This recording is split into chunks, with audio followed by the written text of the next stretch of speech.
Hi guys, welcome back to my channel. Today we are going to be talking about how to grow your social media following. Stay tuned.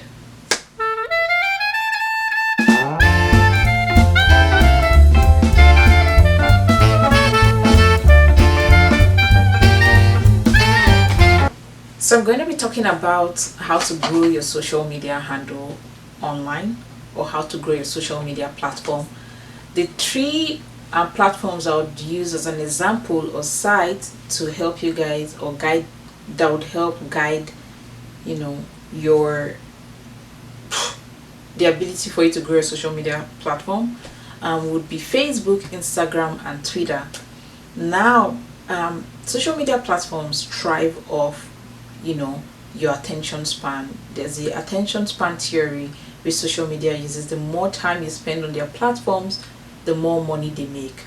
And so usually social media handles change their algorithm in such a way that people who engage on the platform stay longer on it. And so these days it's quite difficult for people to really grow their social media handles, because the algorithm keeps changing. You're trying this strategy, and in the next 6 months another new strategy comes up. But there are constant, there are constants in this probability that would always work. One of it is be rich, very rich. If you have the money to travel, if you have the money to live your best life, if you have your money to do things that people would want to do but don't have the time to do it, and would love to live their experiences through you, then you get your followers. Be rich, just live your best life online. And once you're living your best life online, you definitely would have a lot of followers. You don't even need to beg or ask. People will drool over you. The other thing is, serving people. During the lockdown, I realized that people found out they needed to rebrand or approach their content strategy differently from what they've been used to. And so most people found a way to serve people, to sell their content, to sell their work, to sell their ideas, and creating carousels and branding strategies to serve people, and that has increased their following. Now when it comes to serving people, it's just, I'm going to use a metaphor of the church. You guys realize that the church has a lot of following despite less advertisement, and it's because they answer people's craving or questions. People want to know how to position their brand online. People want to know what content to sell more, how to speak to their clients, what constant messaging would be able to bring money to their businesses, how they can re-strategize what content is booming, where they should place their content. Just people really providing answers to, or yeah, providing answers, I would say, to real life questions that people are going through right now. I don't have the strength to, but if you want to find out, send me an email, and I could consult with you and help you out to sort that problem out. The third thing would be to grow an offline community. What do I mean by that?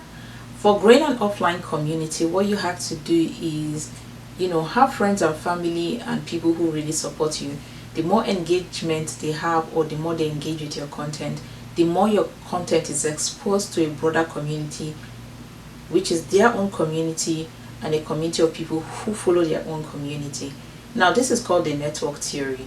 It's just like 3 becomes 9, and 9 becomes 18, and 18 becomes, it's just an endless loop. This is very applicable to Twitter, Facebook, Instagram, not Facebook, I think just Instagram and Twitter. Twitter has this algorithm where if your friend likes a picture, even if you don't follow that person, you probably will see what your friend liked, and then that comes to your timeline. Instagram has like the algorithm, which is the more content you engage with, it brings up similar content to your explore page, and you can engage with that. So you need to have an offline community that really supports you, that want you to prosper, that can comment on your page and pictures and like it.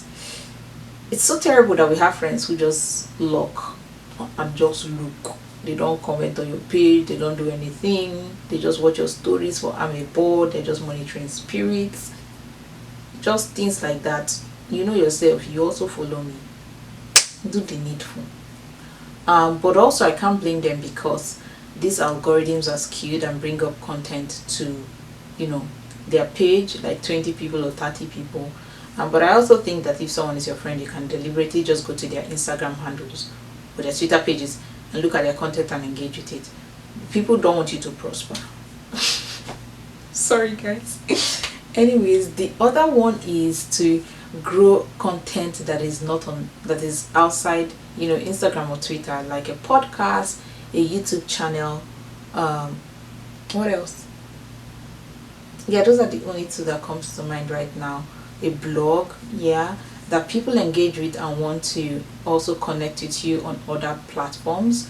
And so once they enjoy your content on YouTube, or they enjoy your content on podcasts, they are more likely to look for you to subscribe or follow your work. I think that's about it. You know, at the end of the day, it's also just luck, pure luck. If God is good for you or good to you, you would prosper. But all of these things also relate to having quality content, just really producing stuff that people enjoy. I would always advise that have a good camera. I don't have a good camera, so my content recently has been shitty. I've been using my phone, which is unlike me. Have someone who is dedicated to following you and shooting content for you, with you, by you. In that way, it's easier for you to get a picture quality, or quality of picture content that you know that shooting by yourself wouldn't be able to afford you, and then that increases your engagement and followership. Try and be consistent. I think being consistent on a social media platform, you know, allows your content to reach more people, and thereby increases your following. I recently lost 2,500 followers because I changed my content strategy. I no longer blog or put content out like an influencer would, and I'm just enjoying myself on the platform. I may get back to influencing, I may not, but I lost followers because I changed my strategy towards my page. And people want to be happy. They want your life to just be constantly happy. They want you to be fresh. They want you to constantly provide solution to their problem. They just have needs, and the more needs you keep addressing, the more followers you get. Does that make sense? Good. I guess that's about it. I had highlighted 5 things. The first one is be rich and have money. The second one is serving people.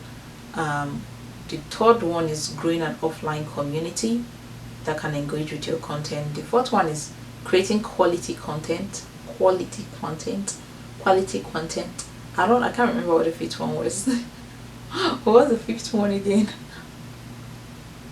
Yeah, but yeah, just don't kill yourself. I think at the end of the day, if you're able to be genuine with your content, you could always use it for other purposes. And you know, there are people adopting programming content right now, that everyone is trying to navigate the current world as it is, and whatever you do and that has been done well will definitely be useful for another purpose. I hope you guys enjoyed this video. Please don't forget to subscribe to my channel. I also have an ebook. I offer consultancy for social media pages. I'm a nice person. I'm not supposed to say that, but don't forget to subscribe. Don't forget to follow me on my social media handles. And I hope you guys enjoyed this video. I would love to see your thoughts in the comment section below.